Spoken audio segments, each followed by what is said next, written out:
Assalamualaikum warahmatullahi wabarakatuh. Salam sejahtera bagi kita semua. Salam, namo buddhaya dan salam kebajikan.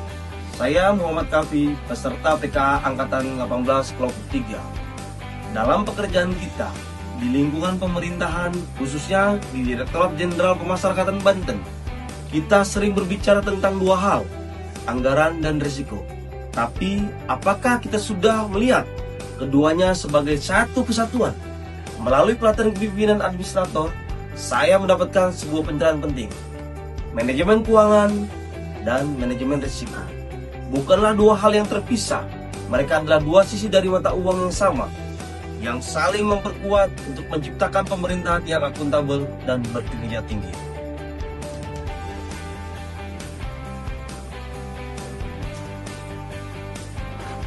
Sederhananya, pengelolaan keuangan negara yang hebat tidak akan optimal tanpa manajemen risiko yang proaktif.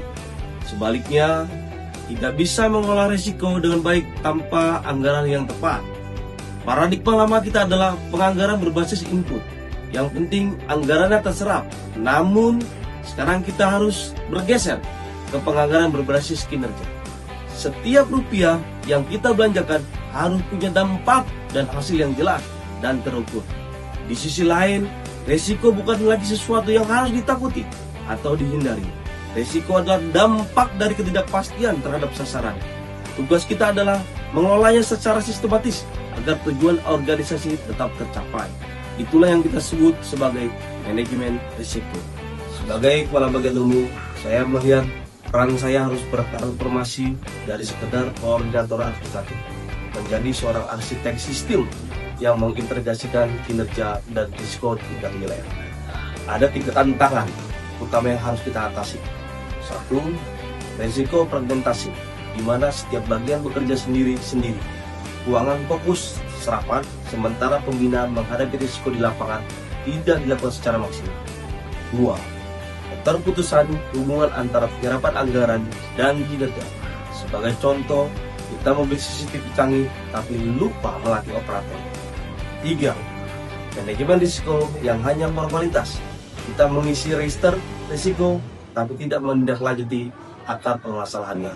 Untuk mengatasi ini, saya mengusulkan pendekatan 3 lini pertahanan. Lini pertahanan pertama adalah pemilik risiko itu sendiri.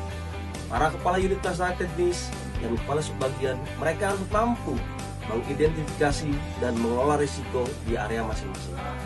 Lini pertahanan kedua adalah peran kami di bagian umum.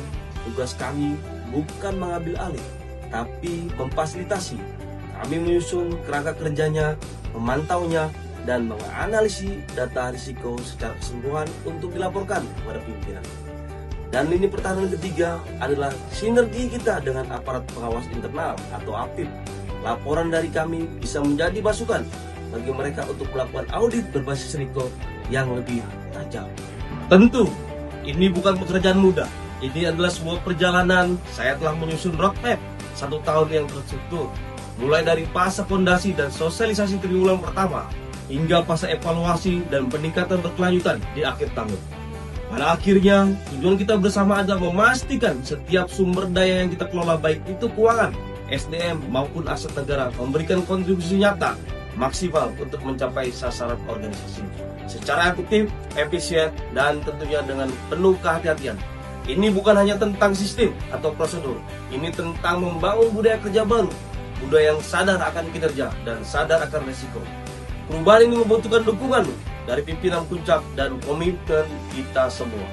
Mari bersama-sama kita wujudkan birokrasi yang berkinerja tinggi. Terima kasih.